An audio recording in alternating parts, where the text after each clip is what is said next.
That's right, it is of course me, myself and I, great and glorious, soon to be famous one day, Nick Dutch, the tarot reader extraordinaire and generally a very eccentric individual, providing you with another delightful video about something.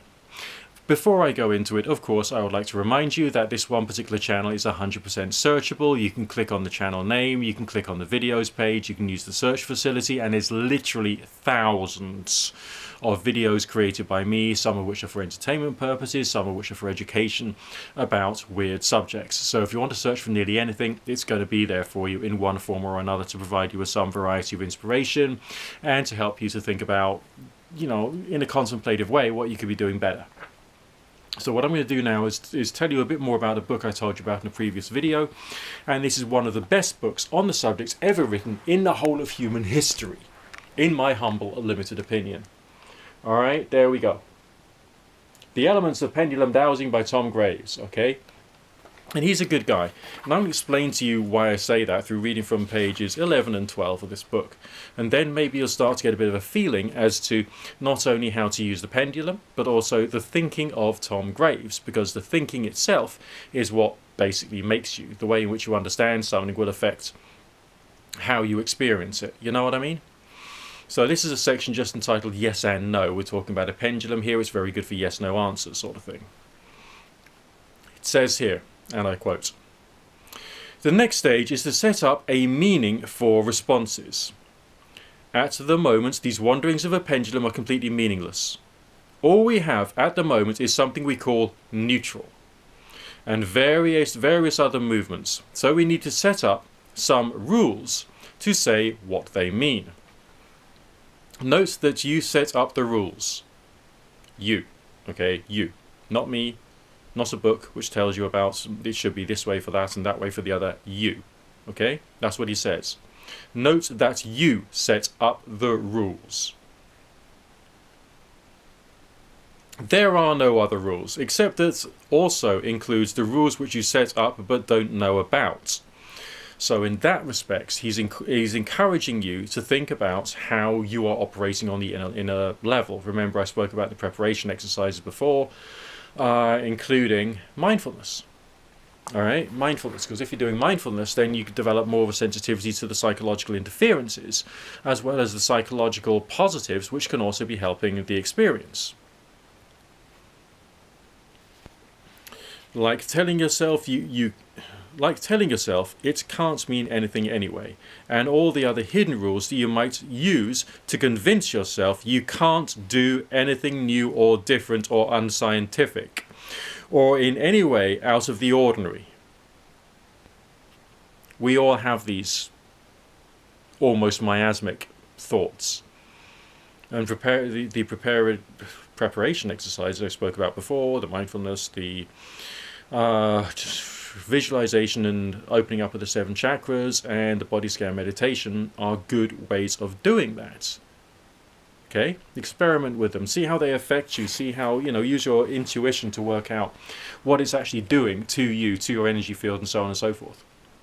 Think about the depths, the psychological depths, which is being changed by it, for instance. Actually, you can.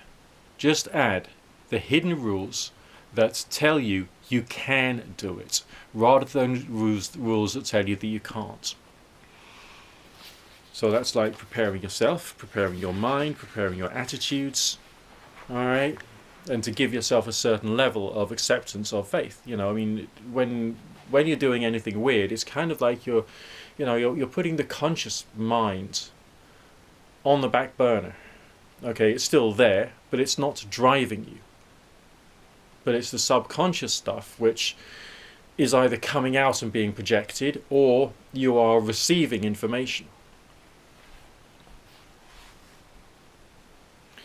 Program the pendulum just like programming a computer. Give it a set of rules to follow. Try the nice guy method first.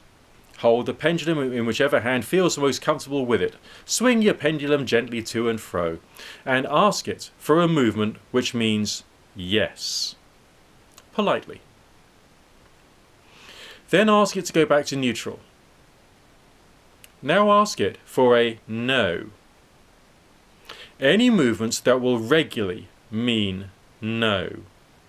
and ask it to go back to neutral again.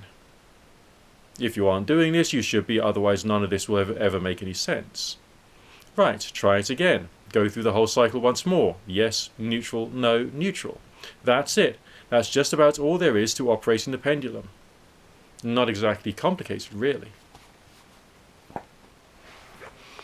So if you think about his words and the ways in which he's using his language and trying to explain this to you, he's trying to describe attitudes of state of mind.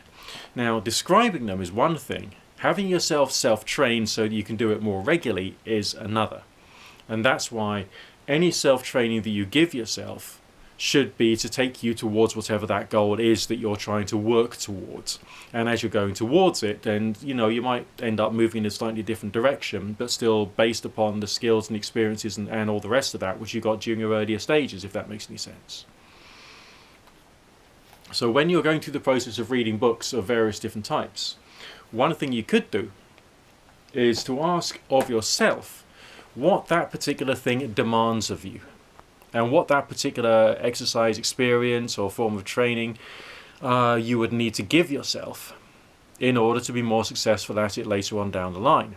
And of course, thinking about how you change your perception, your intention, and your attention for divination is different from when you're doing it for something like transmutative work, like spiritual healing, service to creation, and all the other stuff that people like us tend to muck around with when we've got time, energy, concentration, and all of our ducks are in a row.